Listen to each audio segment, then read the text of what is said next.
Welcome, everybody, to Democracy Nerd. I am Jefferson Smith. We've talked before on the podcast the idea of sortition, or lottery-based democracy. In short, a panel of citizens randomly selected to decide some government policy. This might seem like a hard idea to grasp for those of us more familiar with first-past-the-post elections or party-based electoral politics, but this crazy idea actually has its roots in the origins of democracy itself, and it's being taken more and more seriously by students of good government, with citizen assemblies growing up throughout the world. Respect being given by political thinkers is growing in some respects new. Our guest today is Hugh Pope, the son of Maurice Pope, author of a new book about sortition called The Keys to Democracy, coming out this March. And we will talk about why we are talking to Hugh rather than Maurice as part of the discussion. Maurice wrote his book decades ago, couldn't get it published. Too crazy an idea until now. And now Hugh, his son, joins us. Hugh, thank you so much for joining us from Turkey, as I understand it. That's right. I'm here and really glad to join you on the show. I love Democracy Nerd, Jefferson. Thank you. We appreciate it. And how did you end up in Turkey, just by way of introduction?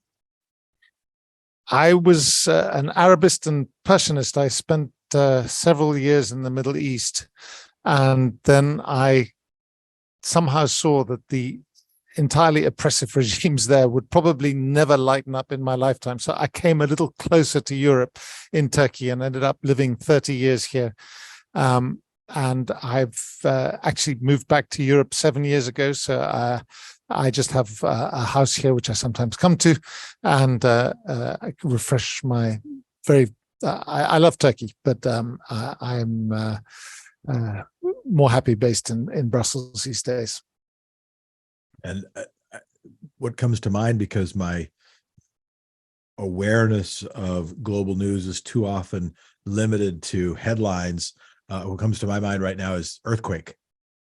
Yes, it's devastating. I mean, where I am is 600 kilometers away from it, but people here are absolutely devastated. I mean, because everyone gets into their own algorithmic target zone, as it were, and everyone believes something radically different and believes it to be factual.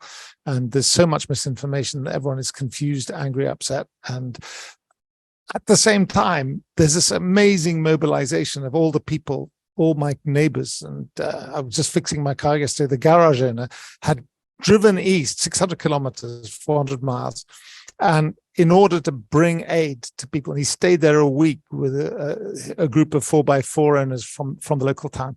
I just find it amazing, the stories he came back with about how everyone had come to help, how people had mobilized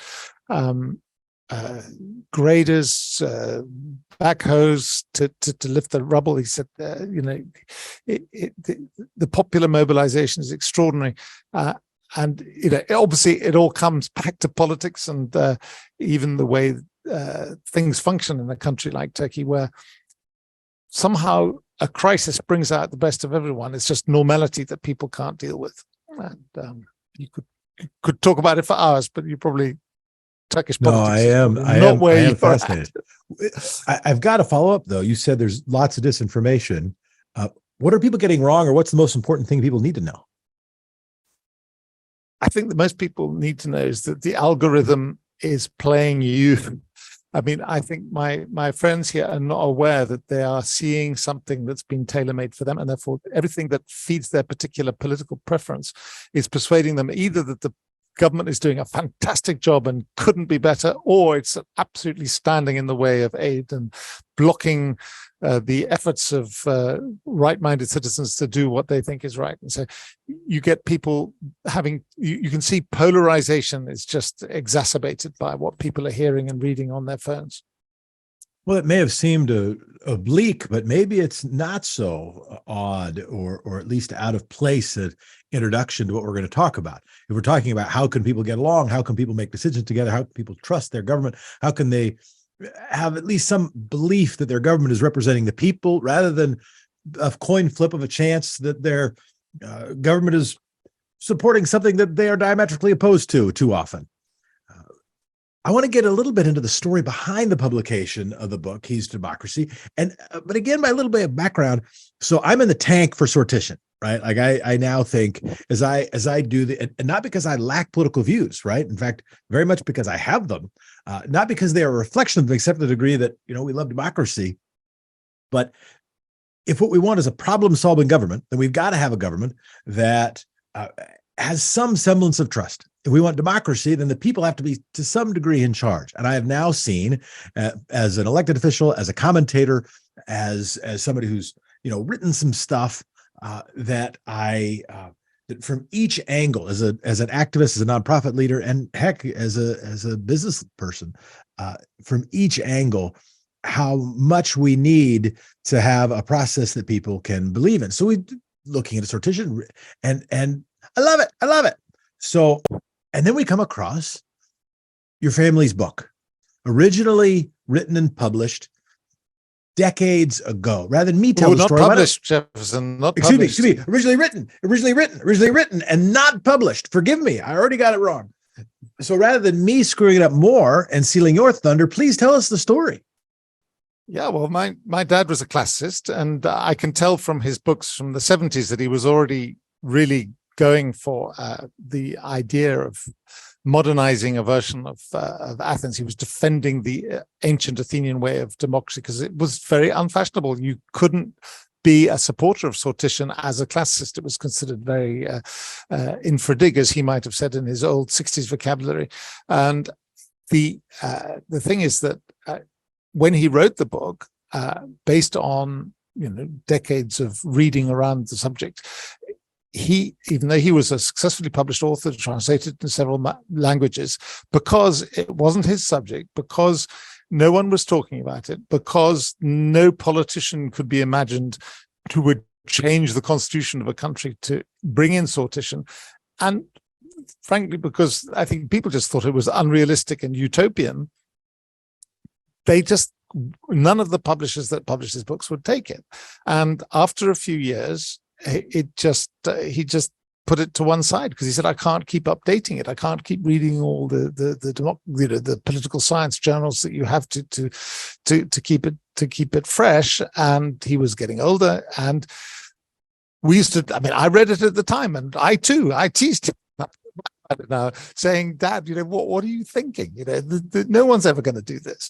And he would, take it and argue back and everything. But after a while, I think in a process that happens, everyone just sort of vaguely forgot about it. And then when he retired and everything, we said, why didn't you take on a project? Why didn't you revisit that book? And he said, no, I can't. You take it. It's on the computer. We looked on the computer.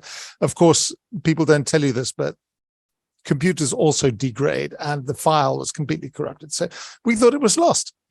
Then in 2019, my father died. And when my mother was going through his enormous library, she found on the bottom of one shelf the typescript. And so she handed it over and started reading it. I was amazed. It was amazing. It was just speaking directly to what you were just saying about the modern times, where sortition is suddenly fashionable again. Because I listened to my dad back then, of course, I was reading the books as they came out. In the last 10 years, there have been a lot of books about sortition, which have picked up many of the ideas that he refers to. But I realized that it still had a lot to say. And he's quite radical, possibly because he was writing in a vacuum. There was no one else writing about it. So he had the field, as it were, all to himself. He didn't have to refer to anyone else. He didn't have to rebut anyone. He didn't have to build on anything. He referred to the scholarship by referring to his previous paragraph.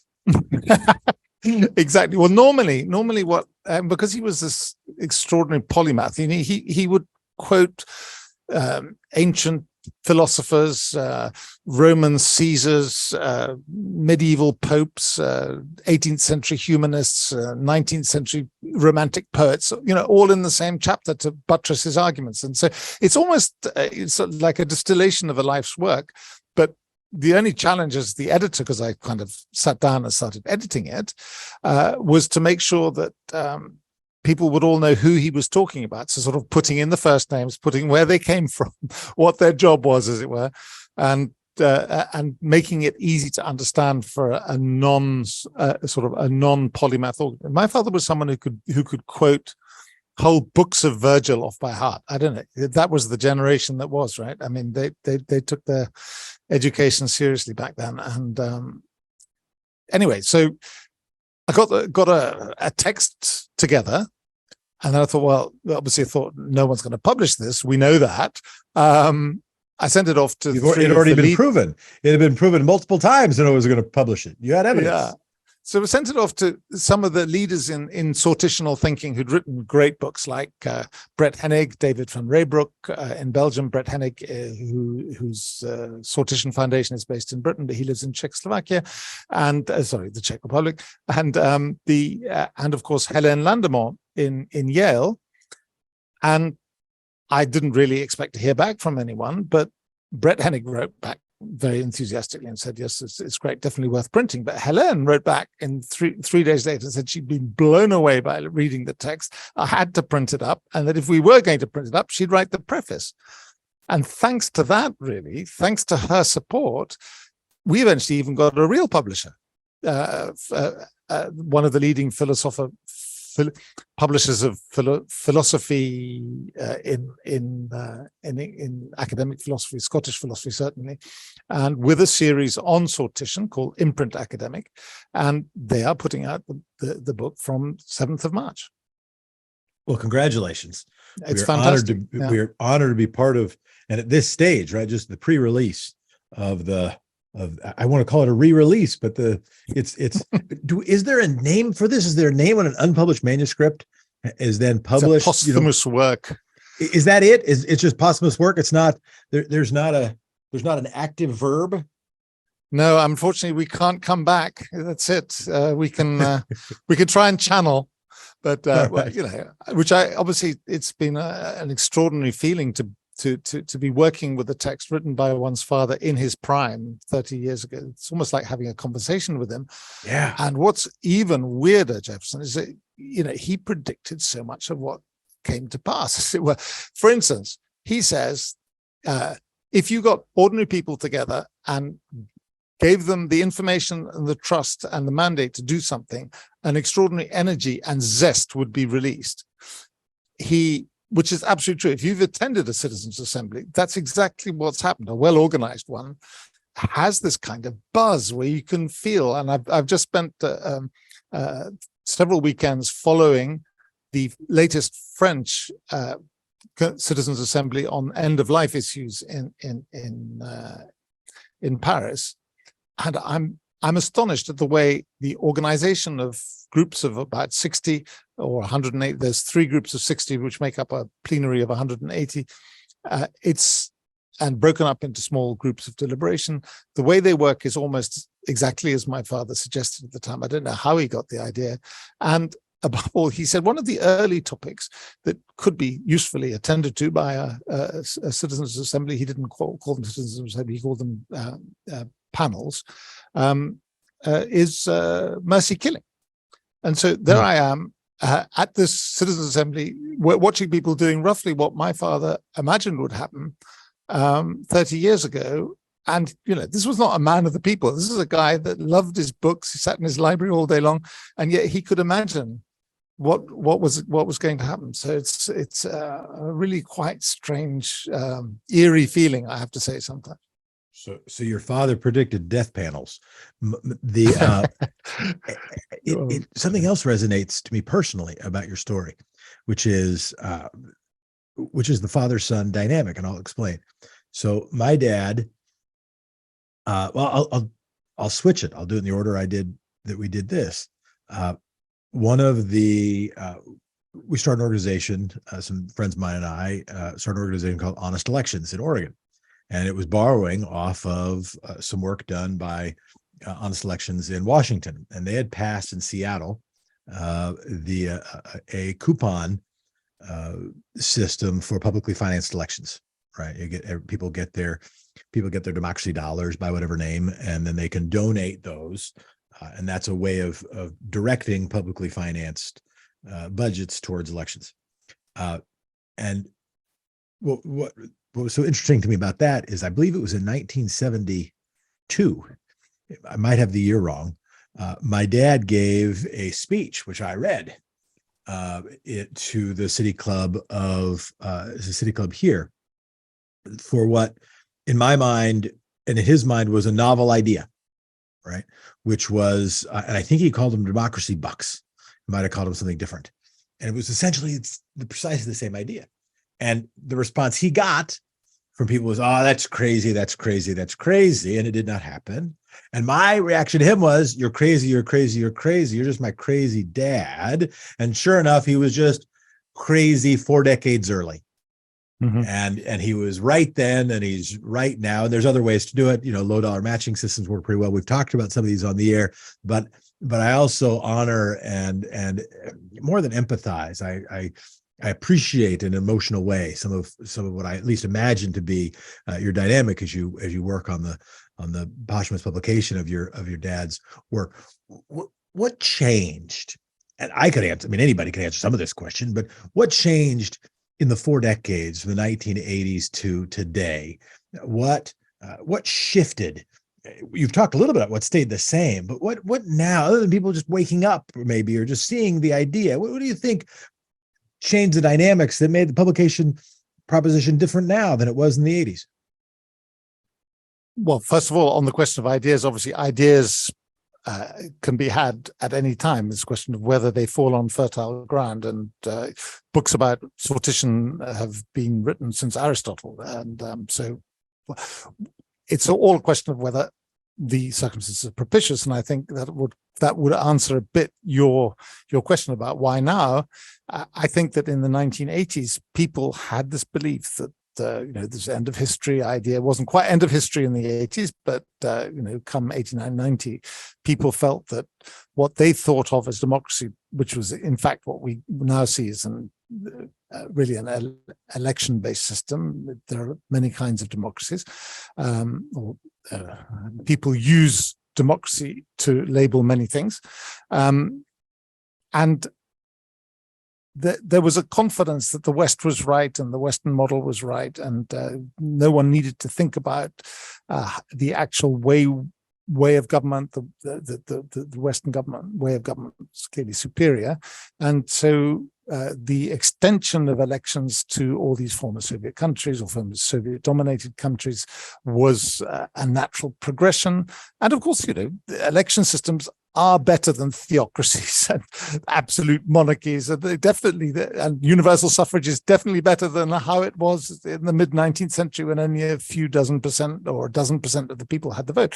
So, there was a progression, I think, that people still felt was advancing in the 1980s.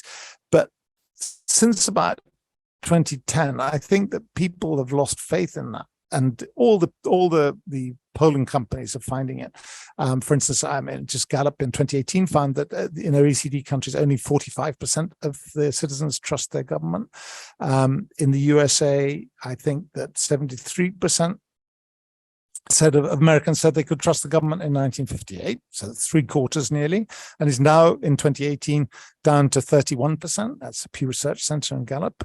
And I think that in OECD did a survey in 2019, and they're on average 60% in the 20 countries that they covered disagreed that the government took their views into account. So people felt that nobody was listening to them.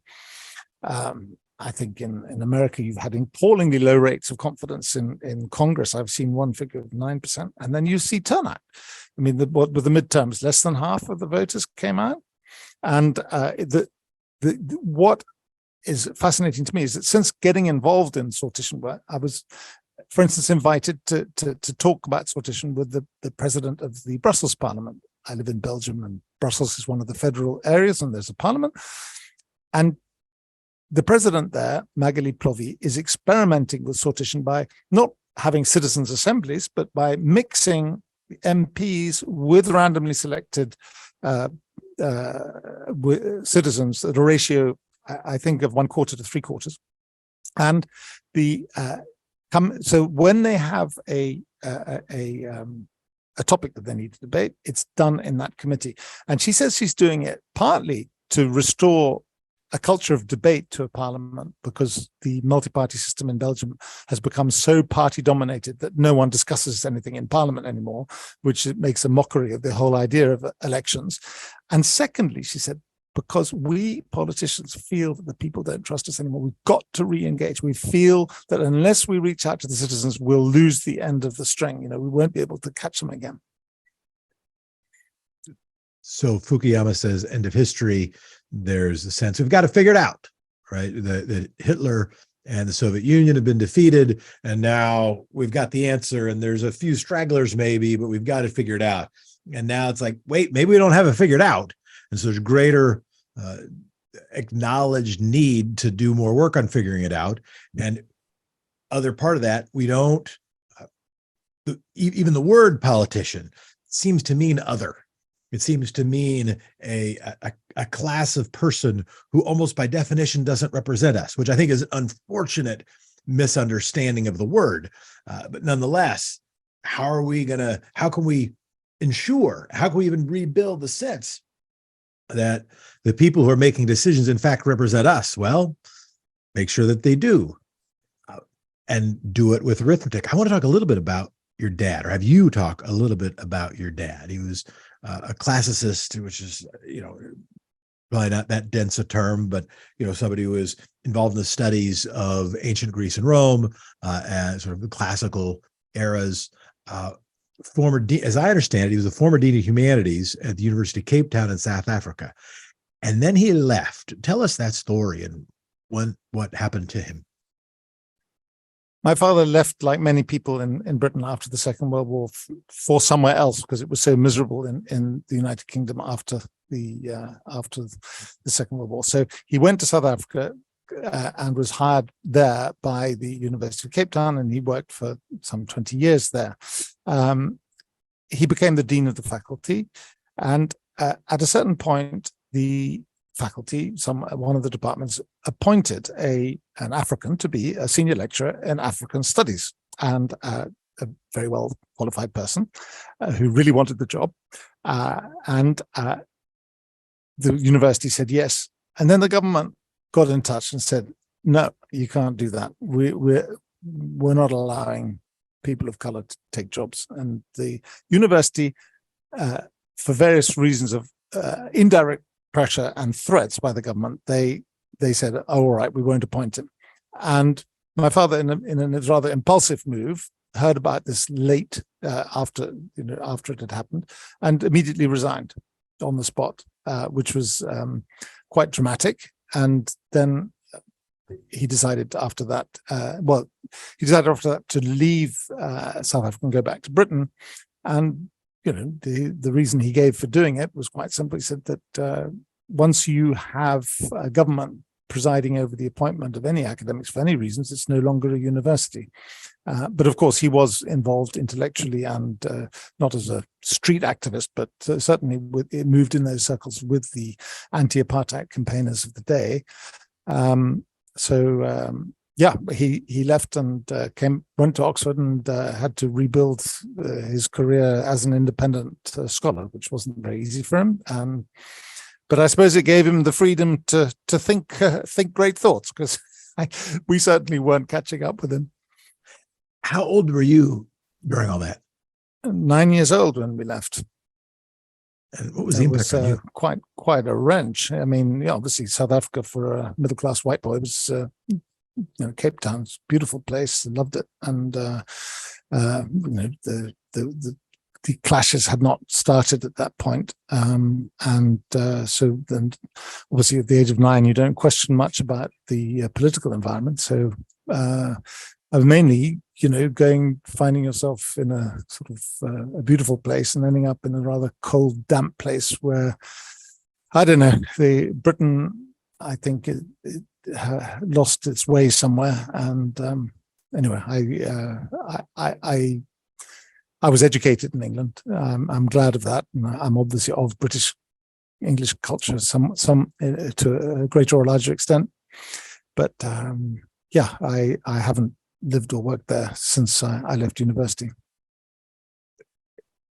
It seems to. And what year? So again, clarify the year. The year he leaves, your family leaves Cape Town. When was that?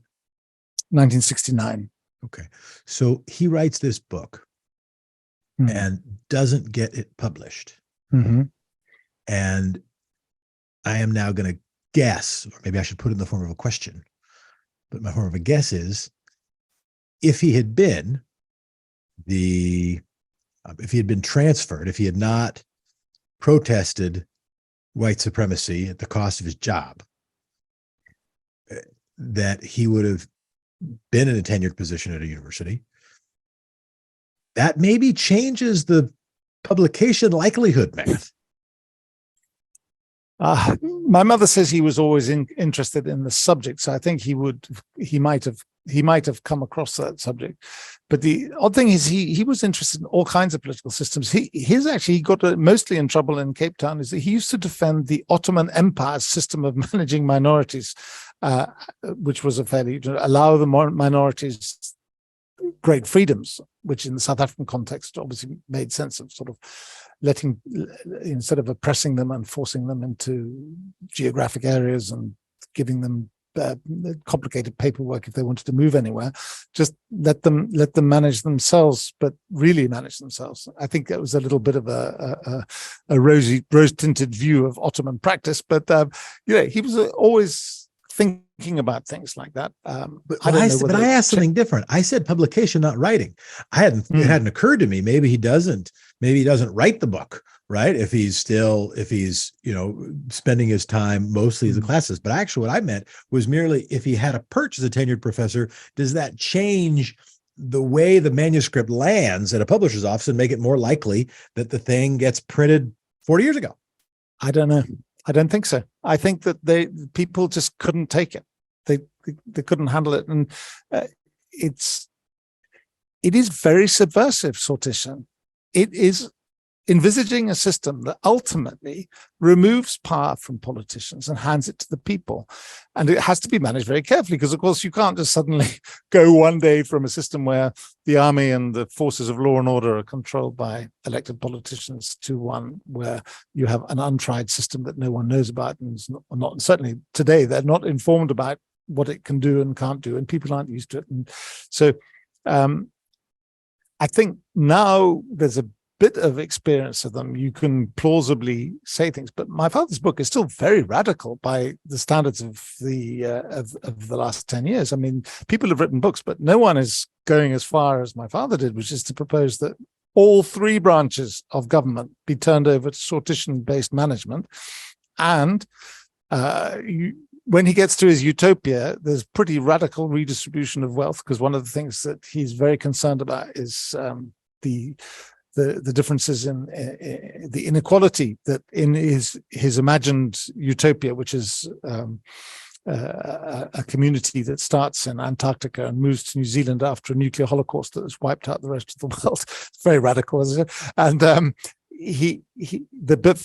big developmental problem they have is that the rich get richer and the poor get poorer, and they find ways to manage that. It's a fascinating utopia because they go through several phases where decision-making that involves everybody proves crucial to keeping the community together. And frankly, I find that as one of the sources of hope that I've felt while working on all this sortition material, is that the wings on both left and right that feel that they're completely excluded from national debates, that the politicians aren't listening to them, and so forth. They have very similar complaints, really, but on both sides, can be brought back into the fold, as it were, by the system where everybody is just representing themselves briefly in some kind of committee. But yeah, I'm not pretending this is going to happen tomorrow, and I think that. I think the ideas there are just were always going to be too way out in 1980s to get published. I mean, even though today they seem sort of plausible. So I don't understand. I don't know the life I will acknowledge of an independent scholar. And I will just say, crackpot ideas published by a tenured chair can come across as, sort of history revisited, and it just could land differently. Or if it's a crackpot idea from somebody who, a tenured chair, well, maybe it doesn't seem like crackpot idea. Crackpot idea from somebody who's an independent scholar, well, maybe it's just a crackpot idea from a crackpot. And that's my speculation. One of the and the reason I offer the speculation is that your dad's sacrifice seems really meaningful. And it could be meaningful that it gave him more time and freedom to go wherever his brain needed to take him. And that was a historic inevitability. It also could be meaningful that it impacted the platform from which he attempted to publish. I find both parts interesting, but you can comment on it, or we can move on. I'll move on by going on to one of the chapters in the book, which kind of touches on this, how do people get new ideas? And for me, one of the most enriching parts of the book was that he talks about the process, but he also talks about the philosophy behind sortition and random selection, democracy by lot, whatever you want to call it. And one of the most interesting chapters, he compares amateurs and experts and how breakthroughs are made. And he really nails it, I think, when he points out that experts, if the world was run by experts, there would, and could be successfully run by experts, there would be no history, because they would already know what was going to happen. And that's the thing about experts. They only know about the past, and they can only be effective in areas where there is most of the problems have been solved. When you come up with something new, like a Galileo or a William Harvey, in terms of circulation of the blood, Galileo obviously discovering the moon is round. What happens, according to him, is that Galileo was obviously an astronomer. William Harvey was actually obviously a medical expert, doctor. But these are people who are ready to go outside the boundaries of their own expertise and benefit from the expertise of others.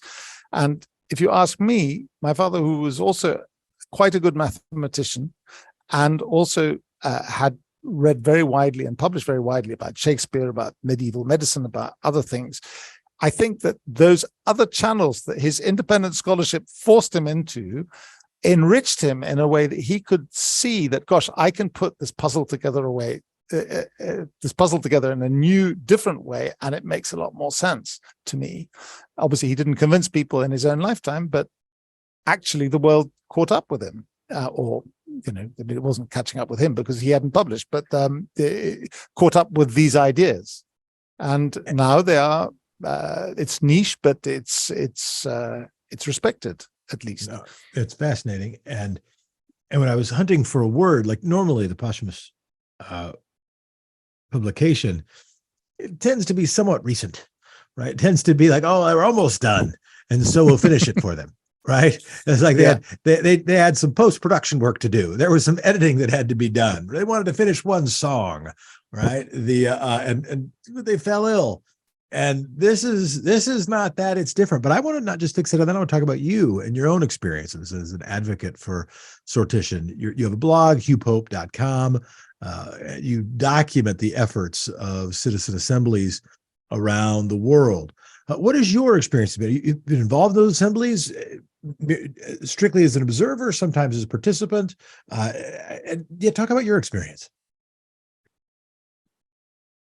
I'm very new to all this, obviously, and I had to, I contacted the leaders in the field, and one of the most extraordinary things to me was the degree to which people welcomed me in. So I was immediately very pleasantly surprised by that, because most guilds make you go through all kinds of hazing and periods on the outside and hard work, but really people were very welcoming.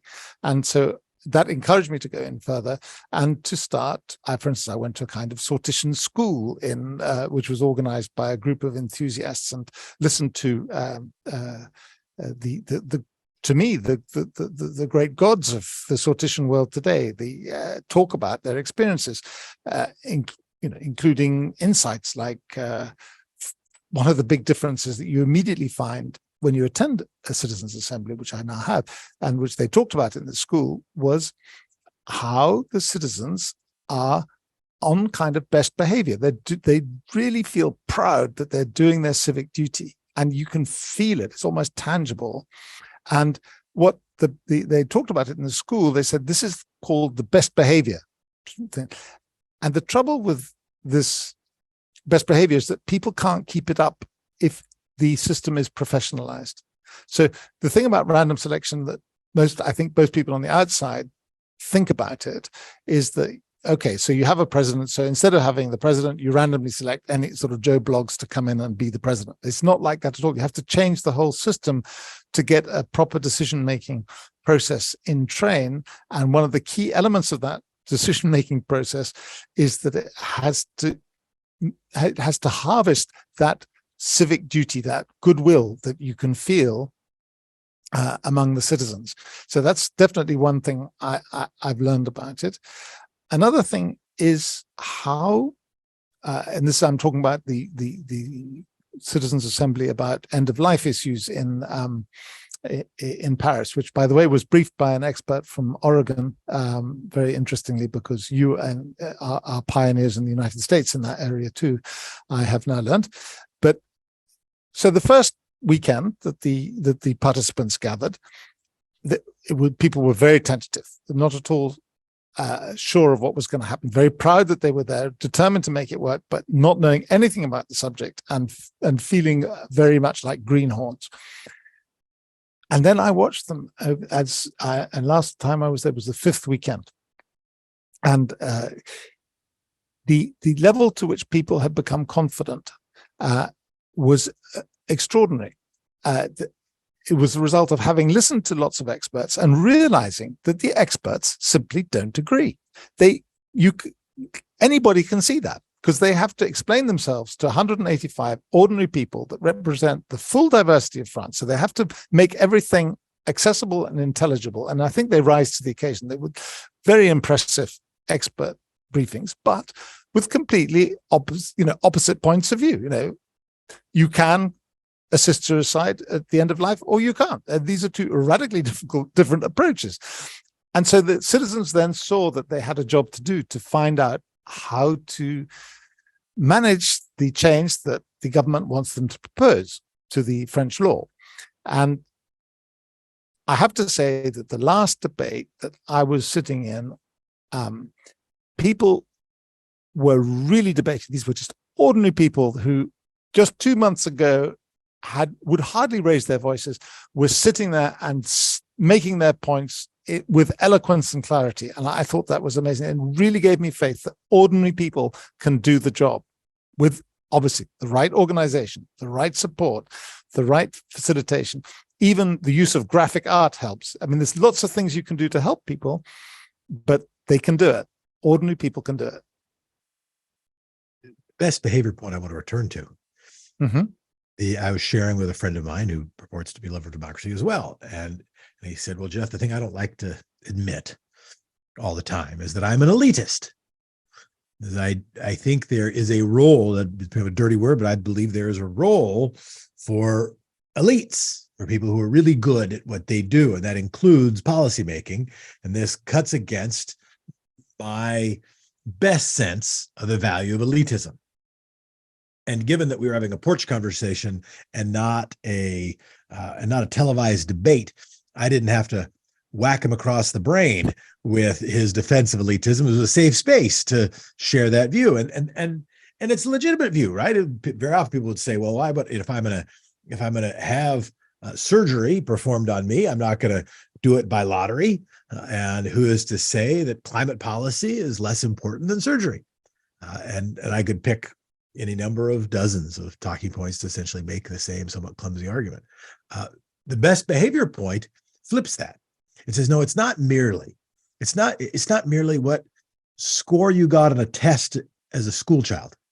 It's not merely what you've published or who out in the world has said that you're smart. It is, in fact, who we are in the moment of decision, the moment of evaluation, and what we're basing that upon. And that our motivation matters so very much. Right? Even Kant says, right? And Kant says start with motive. What you just said is that if people are called to service for a jury, and People who've seen a jury system know this to be true. People are there in a jury and they really want to do the right thing, right? I mean, they really want to do the right thing. And if you call people to the jury, they want to do the right thing, but you also said something else. But eventually that could wear off. If they start getting paid to do it, it wears off because you forget. Eventually, you can start feeling entitled. And entitlement has a very different motivation and a very different set of outcomes. What we know is when people start feeling entitled, they're meaner drivers, right? They're jerkier to wait staff once people start feeling entitled. And also other motivations start to get more pointed that, well, I would really like to keep this job. I might even like to get a promotion from this job in a very related field.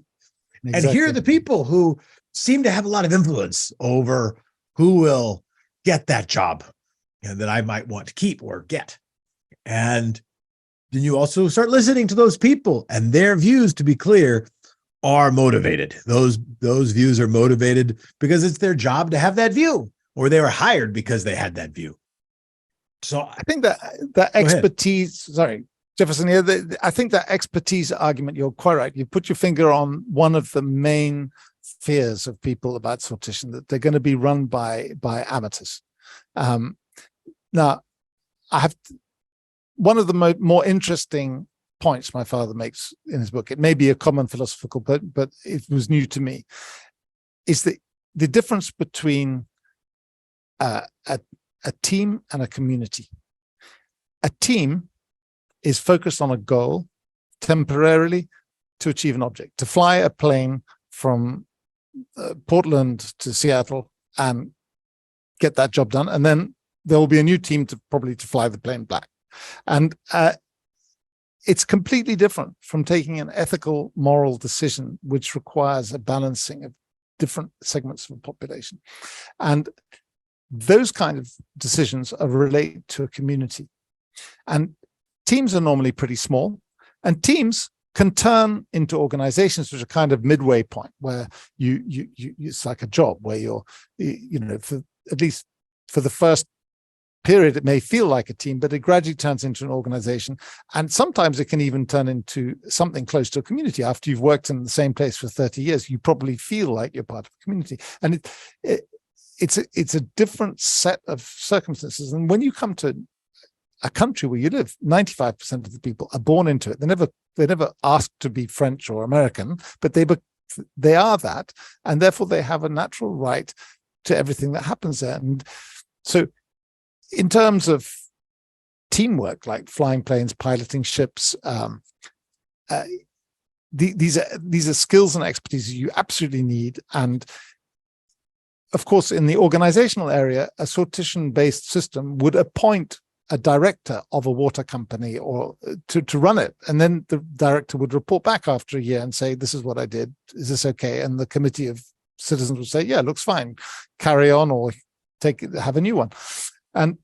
But when it comes to the whole community, there's no one person that can speak for everybody, or, unless my father says, unless that community is at war, and that they've suddenly, the nation has become a team and has to fight. And so everything's suspended. As you saw in the Second World War in Britain, everyone got behind Churchill. It wasn't a particularly popular man. And as soon as the war ended, they chucked him out. That was an electoral response, of course, but it just shows that a team leader is not necessarily someone who, even a successful team leader, is not necessarily seen as someone who answers all the problems of a community. So I think that spectrum is something that can be, that spectrum is something that is a great way to look at when you need expertise and when you need a different system that's going to take all points of view in a community into account. And the wonder of mathematics is that the sampling of these small groups of people, 12 people in a jury, already gets you to an enormously representative number of subdivisions of a community. But most countries can and should be run by an assembly of about 500 people. That's about the right number mathematically to represent almost all the the cross sections of the communities, up to a few 100 million people, and that is it's a large body.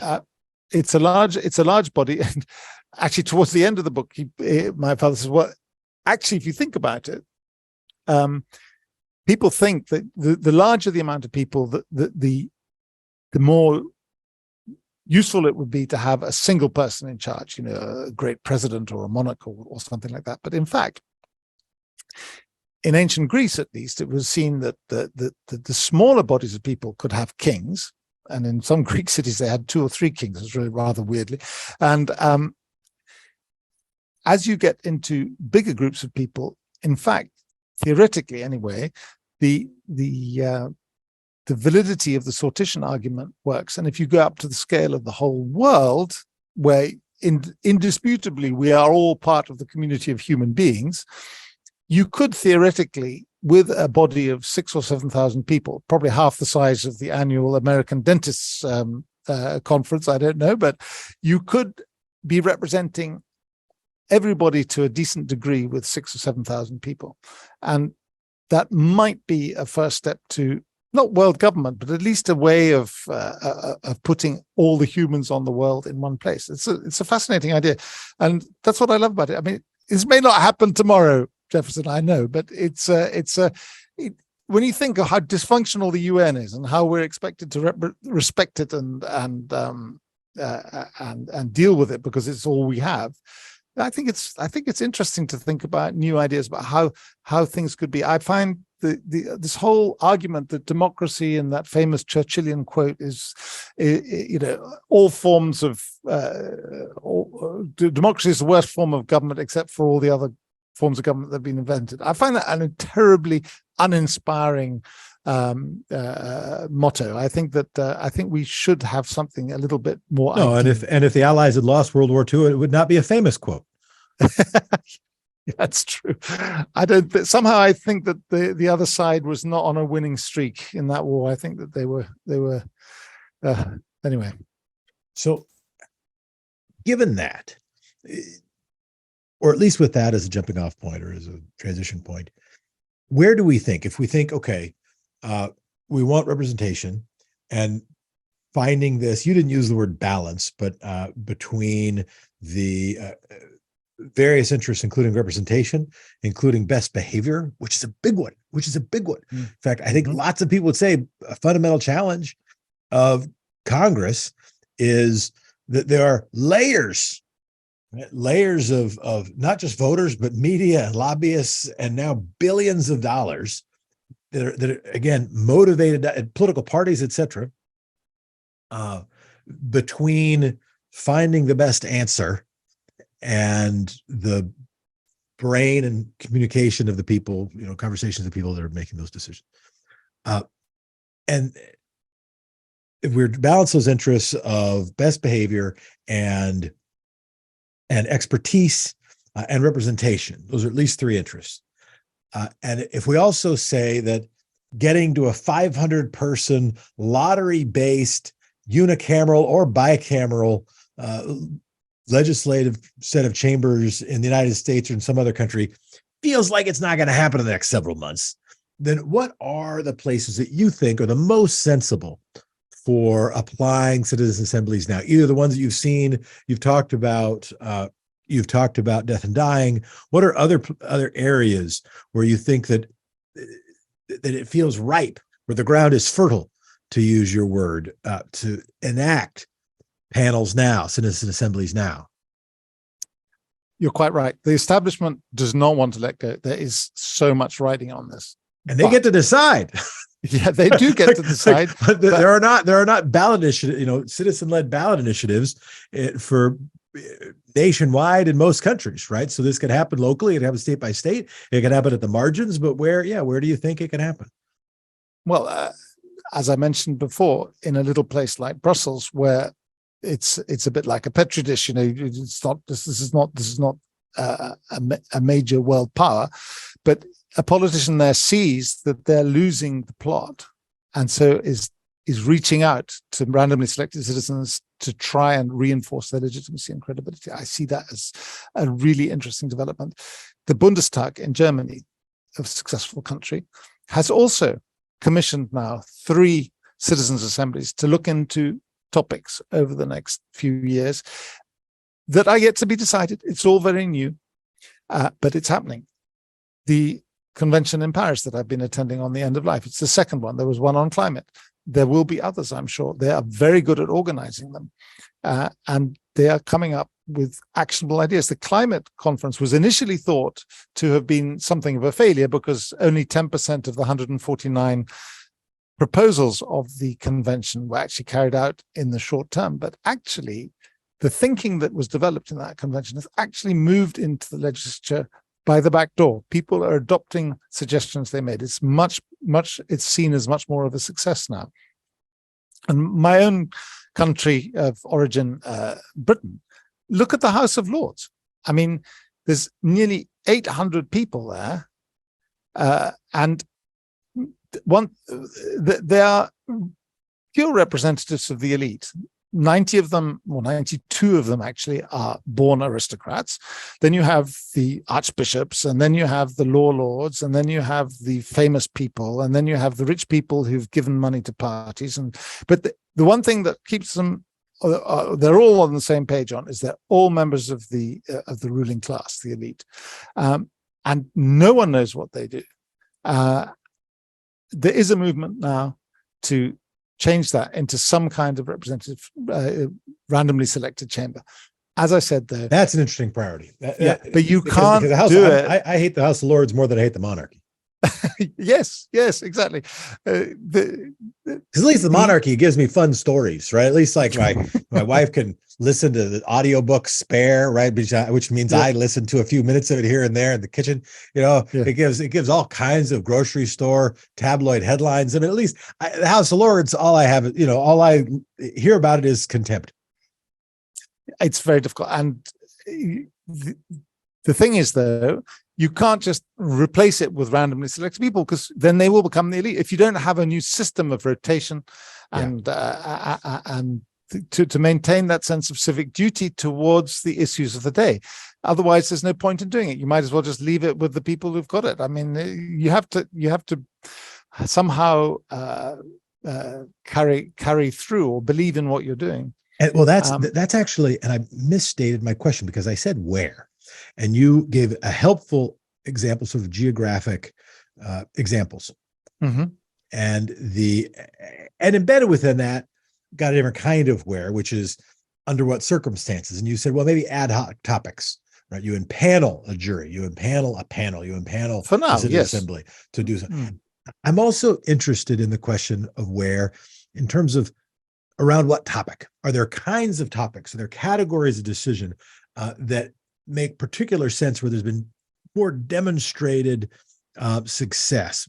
In addition to everything you said, right? I'm continuing to ask essentially the same question: is give me more. Other places where we've seen it, or other places that people should move to next. And I say this in part because there are lovers of democracy who listen to this show, dozens of them.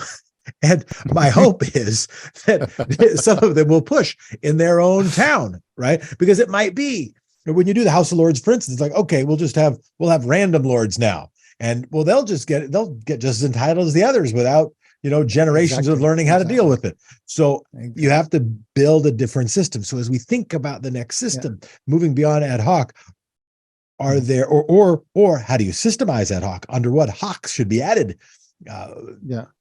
So say more about category. Jefferson, I think no one knows the answer to that yet. I'm on the board of advisors of a wonderful organization called, very close to Democracy Nerd, in fact, it's called Democracy Next, run by a wonderful lady called Claudia Juelish, who's, I believe, in Oregon. That title is much more fundable. Democracy Next. That's like what you do, like a VC. The venture capitalists came up with democracy. Right? It's great. Or a publisher in the Atlantic. Anyway, go on. Yeah. Anyway, Democracy Next has an ambition to produce a paradigm, something that will work out the system that could harness the full potential of sortition. But they recognize to some extent, we recognize that that's going to take some time to find out. Currently, at the stage of where we are, where sortition is something that I hesitate to call myself as great a nerd as you might be, Jefferson, but I feel like to be clear, I'm a channel for the true democracy nerds. The true democracy nerds are the guests. It is not. We even argued about the title, and I've often thought we should add an S because it should not refer to me. I don't know what I deserve to be called, but I am the lead. Too often the lead. If nerdy is a compliment, I too seldom deserve it. Go on. Anyway, at the stage we're at, people aren't yet convinced by citizens' assemblies. They can't move into the mainstream. So what they're best at right now is what people who are sortition nerds call the wicked problems, and the sortition has been very successful there. You've talked in previous podcasts about what happened in Ireland, where they had a constitutional citizens' assembly where they managed to square the circle on abortion and get the laws liberalized a bit there for people. They managed the same on same-sex marriage in Ireland through the use of a citizens' assembly, which was a way of bringing to the surface what public opinion was ready to do in a way that politicians were not ready to speak out for because they were afraid of losing a few percent of competitive advantage in the polls. And that's the kind of thing that people are turning to. In France, the reason that President Macron decided to use an end-of-life issue was that he knew, I'm sure, that 92% of French people are ready to modernize the laws and allow some mercy killing or euthanasia or assisted suicide, and indeed it seems that's the way the citizens in that assembly are going, and so he can turn to their proposals. Probably, we don't know what they will propose exactly, but without too much political damage from conservatives and Catholics who'd rather not go in that direction. So these kinds of wicked problems are being worked on by citizens' assemblies, being worked on very successfully.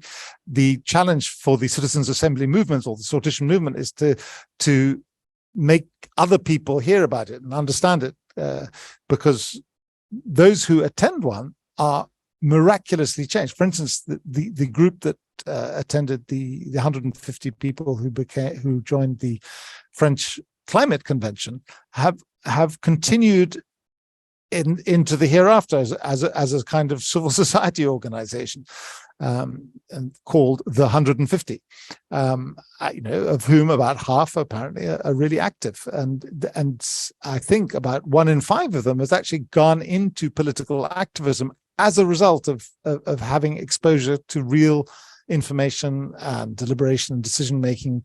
It inspired them to get involved, and I think that's something that is so important for the future, is that the apathy, alienation, and polarization has to be dealt with. And one of the best ways is to give people something to do, give them a part to play, and then they will feel like they own the experience of living and working and loving and everything in a society. Kyle wanted me to ask you about nominalism and wanted you to give us a crash course on it. That, as I understand it, my cursory understanding, is the doctrine of things in themselves, believed in by intellect rather than perceived by the senses. Tell us more. I had no idea what nominalism was when I saw it in my father's book as I was editing it. So I did have to give myself my own crash course on it. And it comes up in one of the most fascinating chapters, where my father goes into the philosophy of randomness and pure chance.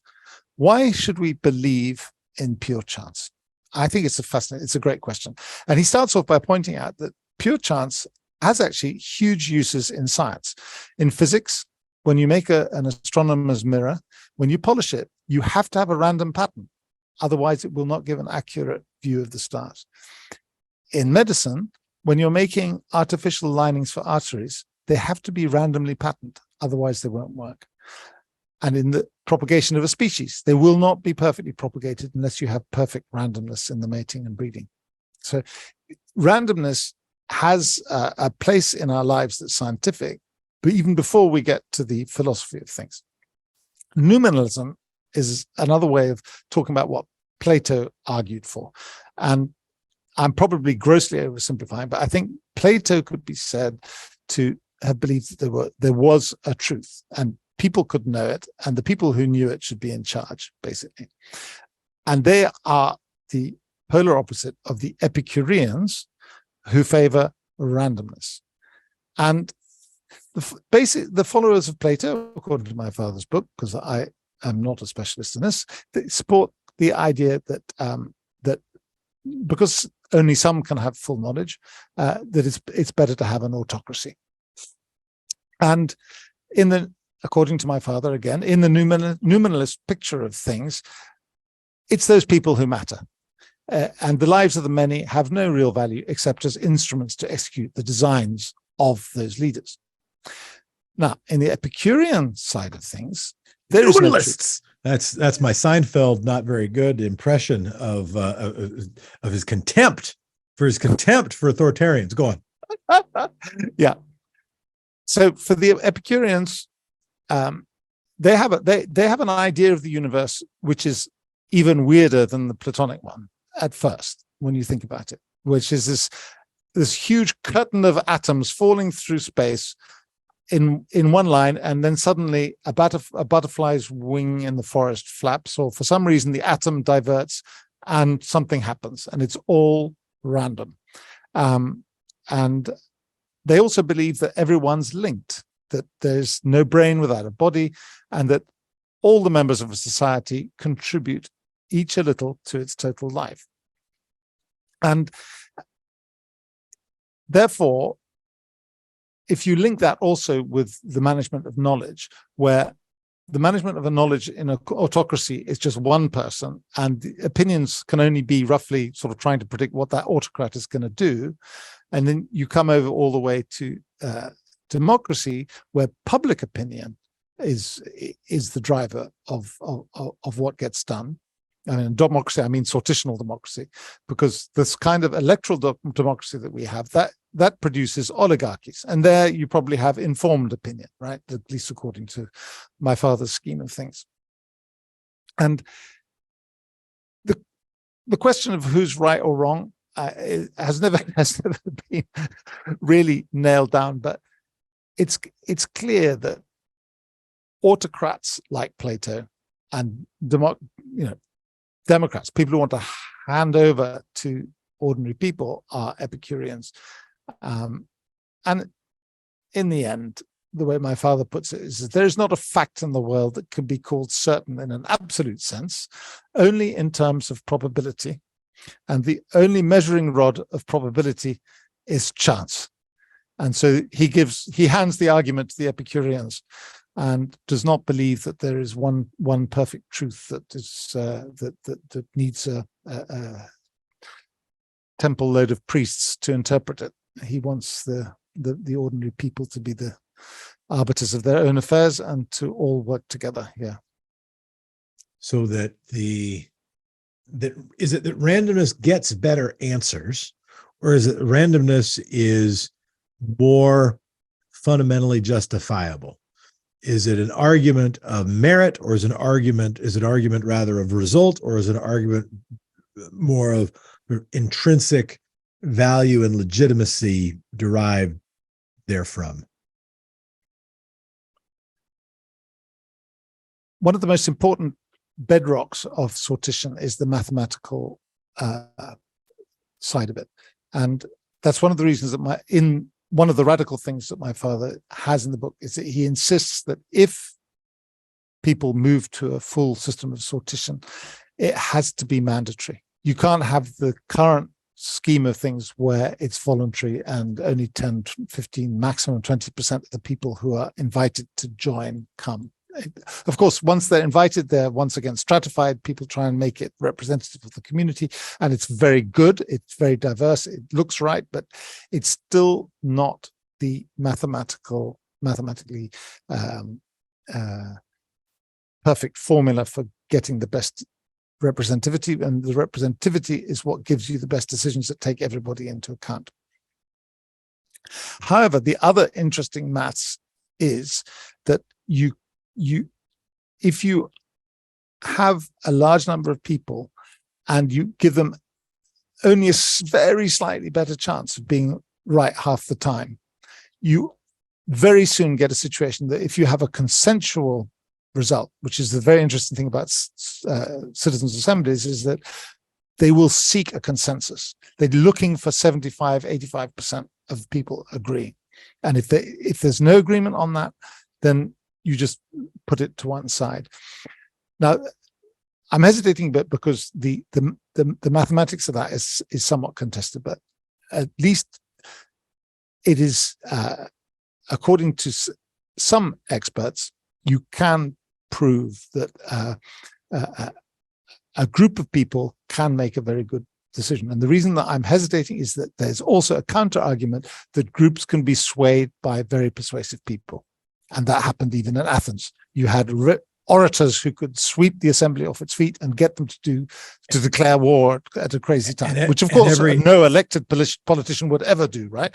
But and every trial lawyer knows that the selection of the jury foreperson matters, and every trial lawyer and some trial lawyers get nervous if they see someone who is during jury selection sort of too obviously a person of authority. Perhaps they themselves were a lawyer, or it seemed like something that might be too persuasive, that one or the other lawyer, if they get a glimmer that that person might both be able to sway the jury and might not be on their side, then one or the other lawyer might well ding that person. That's that completely against the whole principles of random selection, but it's an issue, and clearly we are influenced by other people. But the glory of the citizens' assembly method is the information gathering stage, where the citizens do gradually, if properly facilitated, properly organized, they gradually have the courage of their convictions and are really able to speak for their own personal conscience, because obviously they represent no one but themselves. And that's the critical ingredient of the randomness, is that when you meet each other that first day, you're all there as completely equal. There's no race, no color, no language, no ethnic group that is the reason that you're there. And that's the reason that some feminists are seeing that the citizens' assembly format gives a stronger basis for female empowerment than these kind of diversity programs which insist on a certain number of women. Because of course, in a citizens' assembly, it has to be half and half men and women, because that's what the population is. So the women can be there as themselves, not as representing women, or not feeling that maybe I'm here only because I'm a woman, or because I'm a woman I can't be doing this or that.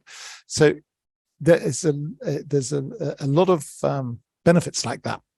Yeah, and in studies of the law school experience, for instance, that an advantage, an artificial advantage that was hypothesized or theorized, that was more than hypothesized, that when they would explain, well, decades ago, why were men having recording better experiences in law school than women?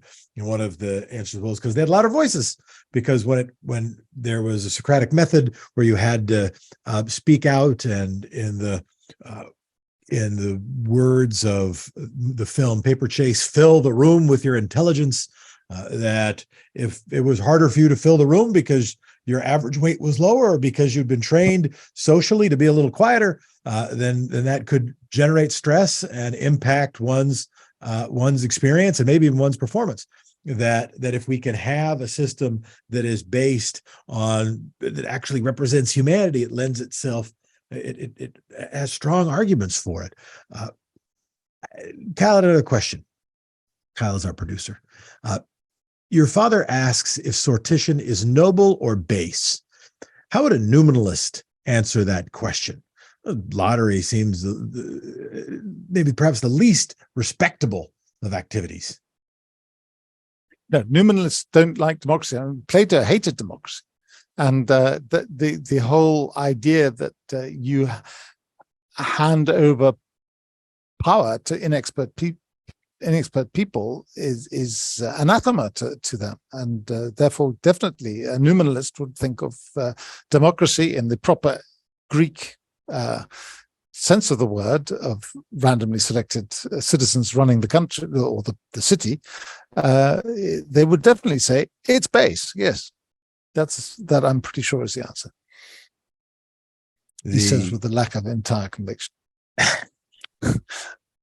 So if we were returning to this question of next steps, of things that questions you're still looking into, and maybe that is just, where is it going to strike next? Where are the best opportunities for sortition?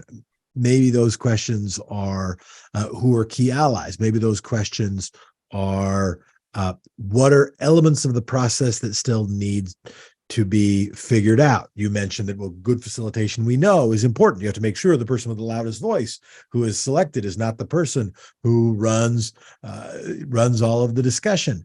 What's still on your mind? What do you imagine posting next on your blog? What do you imagine the sequel to your dad's book being, obviously by a different author? What are the questions that are still driving your curiosity? I spent most of my career working in completely shattered countries. Okay, I worked in Iran, Iraq, Lebanon, the post-Soviet space, which is one reason that I hope that when this transition comes to sortition, it's an evolution and not a revolution. I hope no one loses suddenly, because the one thing I learned watching, and I've actually been in the streets of revolutions, and the one thing that happens in a revolution is that the revolutionaries think they can have everything that they already have plus something, and it turns out that you actually have to start from zero. You start from the beginning again, and it's painful. So what do I dream actually of the day that this kind of methodology can be applied to some of the countries where I used to work. And for instance, a starting point are the frozen conflicts, like Cyprus, for instance, where no one's getting killed. It's like a wicked problem that can't be solved because of domestic political reasons, and that's the kind of thing that is possible to imagine, that a citizens' assembly process that's well designed could allow the political systems running the various parties in Cyprus to come to some kind of more civilized new way of living together than the current partition that they have. Either a formal partition or a reunion or whatever it is they decide, that they could reach it in the absence of all this highly charged political grandstanding that poisons many conflicts. There are towns in Iraq like Kirkuk where it's stuck in time because everyone is described as being a Shiite, a Sunni, an Arab, a Turkmen, a Kurd. People don't wake up in the morning and think, "Oh, I'm feeling so Kurdish today." An ordinary person doesn't feel like that. Of course, they're wondering whether the water's on or the electricity's on, or all the kinds of civic services are working. And I can imagine that a random selection-based system could help in a city like Kirkuk, which is otherwise constantly tense because of the various factions fighting for power in it. However, I'm no fool. I know that you need a certain base of you need electoral rolls, you need security, you need some basic sense of confidence, and it also has to be the case that if someone says something at a citizens' assembly, they won't be killed in their house that evening. There needs to be basic standards of civilized behavior. But that, to me, is that my experience of citizens' assemblies is it is civilization. It's wonderful to watch how well people behave, and I would love to see it experimented with more widely. There are conflict prevention organizations, for instance, the Center for Humanitarian Dialogue has experimented with it in the Philippines and worked very well. And you can go onto their website and look at Bangsamoro on the Center for Humanitarian Dialogue and see it being used to try and bring parties closer together. And but first of all, the first place I'd like to see it done is in countries where I live in Western Europe, and I think that for too long we've been preaching to the rest of the world that our so-called democracies are what you must copy, that your election systems, you could construct party-based election systems just like us, and it'll work wonders. It's not true.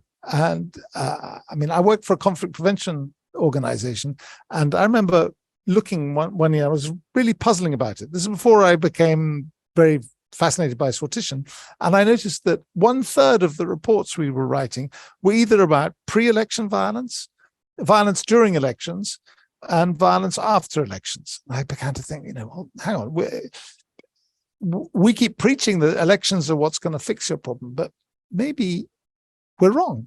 I don't know the answer to that, but we never question the idea that elections are good for other countries.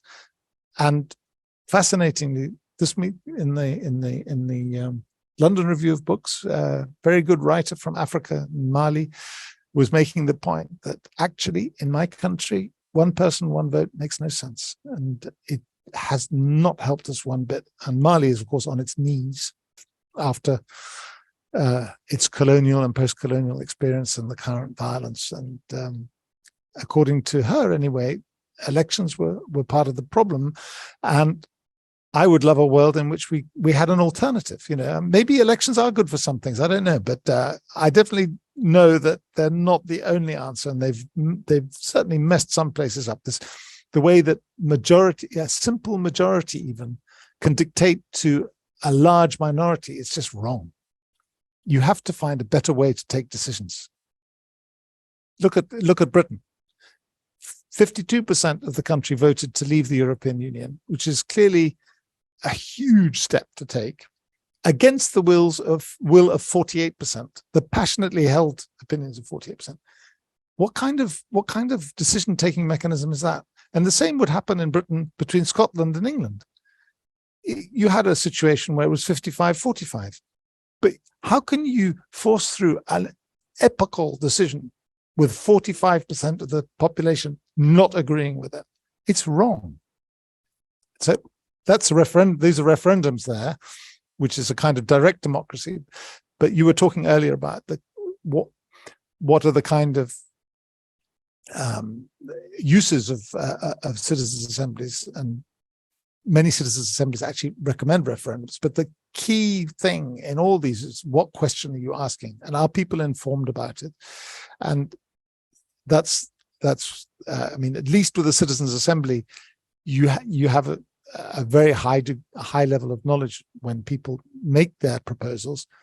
But when things go to a referendum, there's a great chance that the story runs away with it. The people vote for how they're feeling about the government, or something completely different from the question at hand. So one has to handle that kind of thing carefully. But I'm certain that one other thing, and sorry, you're going to have to edit this, but it's very late here. The other place which I think that there could be really interesting usage of random selection is in corporate governance. There is a role for random selection in organizations, and it's fascinating actually at citizens' assemblies talking to facilitators whose main work is facilitating corporate conferences, and they say it's amazing how people in organizations don't dare to speak, because there are hierarchies, there are factions. You can't say what you think, because you're going to be judged, and you may offend people and so forth. Whereas they said the great joy of working with citizens is that they dare to say exactly what they're thinking, and it's not a question of daring. They're just saying what they think, and that's what gets put into the mix. And I think that if our corporations, and not just corporations, any group activity could use a bit more random selection, for instance, the placing of the assignment of places in university, is one idea that could transform education. My father has an even more radical. He thinks that sports clubs should not choose their teams. as they should. If they were genuinely going to prove their worth as a sports club, they would randomly select from all their players for each match. And then you would know the true value of their training. How about that? That gets to the essence of what the objective is, right? And what we mean by who the best club is the best club the one who has the best average player, or the best club who has the best ability to win the game? And I actually think his example might cut against his argument. Therefore, I'm going to disregard it entirely. You mentioned it's important to ask the right questions, and I know we're going over time, so we'll just spend a couple more minutes. But what kinds of questions? What do we know about the kinds of questions that work better versus the kinds of questions that work worse? They have to be clear, and it has to be a question that is answerable by that community. It shouldn't be a question about someone else. It should be their business. And I think that's about it. Another thing that I missed, I was going through just a set of potential criteria. And one I said was sort of knowledge, at least expertise of the moment, at least enough information. And any sortition system will include a way to give information to that jury, to give information to that assembly, be it the litigants or be it, experts with opposing or overlapping views. So knowledge. Second, best behavior. Right?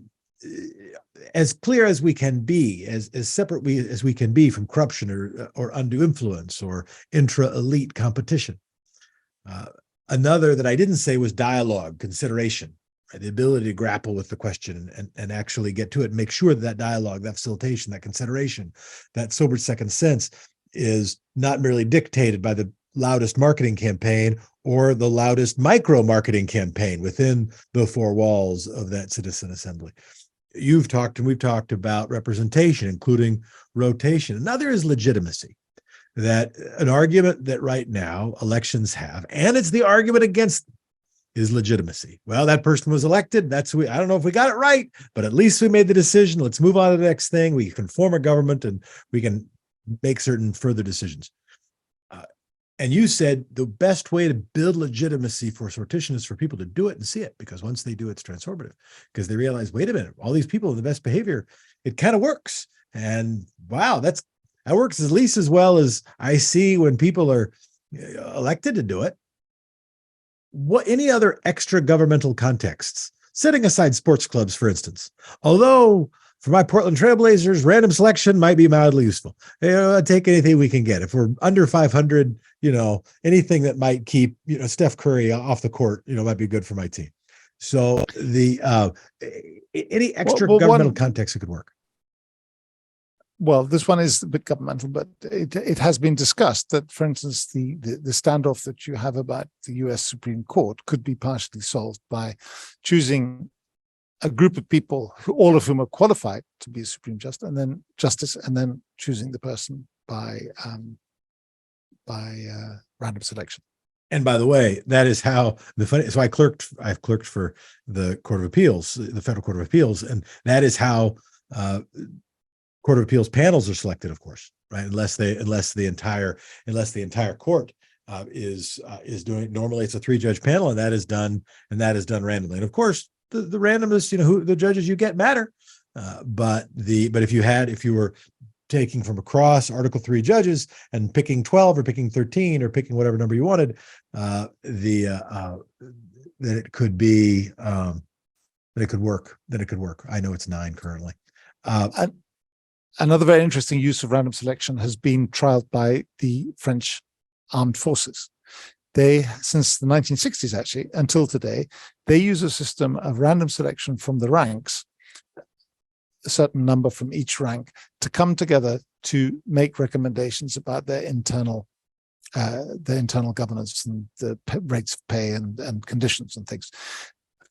Thanks to the random selection of that group, they feel that they get a much more honest appraisal of the problems within the armed forces than they'd get if they had a hierarchy of people in it, or if they were placeholders. So there's another interesting external use of it. That's helpful. No, I think about my own organizations that I've led, including mistakes that I've made, and I feel one of my failures is failing to figure out a random selection mechanism for one of the missed opportunities, and related to failures probably, but to then to build a system for random selection for at least answering some questions. We've been at it for a while. You're in Turkey and it is late at night. We've been speaking with Hugh Pope about his father, Maurice Pope's book. The book is The Keys to Democracy. It is available in March. It maybe could have been available in the 1980s, but it wasn't. And now, 4 decades later, it is. Hugh Pope, thank you so much for spending your time. Thank you so much for getting this posthumous work out and published. And thanks so much for being a democracy nerd. Thanks very much. It's been a delight to be with you.